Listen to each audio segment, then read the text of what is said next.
So good day guys, and another video. At ngayon ang gagawin natin is umpisahan ko ang pag-indo concept nitong Honda Click natin, and yung trip kong top or front cowling ng Click V3. So ayan ang itsura niya, stock ng Click V2, Click 150 V2. So papalitan ko yung ulo niya, at gusto ko nga yung pang Click V3. So bago lang kasi yung matte red na lumabas sa V3, so wala, kaya black yung nabili ko. So yan, pinapakita ko yung batok or yung sa likod niya. Tapos eto yung harap yata to. So ayan, naka fast forward na tayo dyan para mabilis lang. Mga ano yan, genuine yan na mga kaha. So tawag dyan is front top cover. So yun yung likod, eto yung pinakataas niya.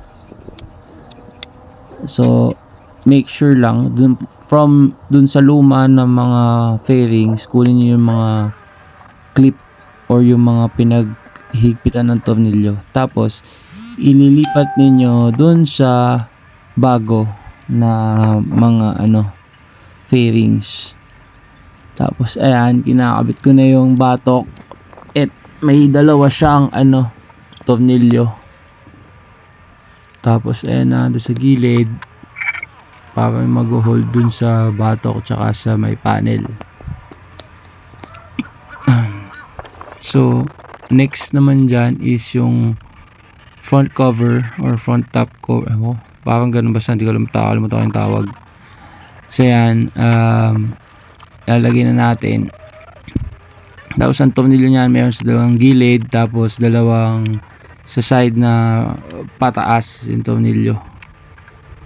Tapos yan, pag nakabit na, tornilyo mo na, pagsamahin mo na yung dalawang cover para sila, tawag dito, hindi kumalas. Ayan na, yan yung sa gilid na sinasabi ko, kailangan ng higpitan yan. So make sure lang hindi nyo makakalimutan yung ibang tornilyo kasi maliliit. Tapos yan, kakabit ko na yung pinaka-cover niya. So yung cover choice mo yan, pwedeng ibang kulay. So yan, nakabit na natin dyan. At dito naman, eto na yung Indo nga. Ayan. So kasi sa Indonesia, meron silang plaka sa harap. Kaya meron silang front cover na may kabitan ng plaka.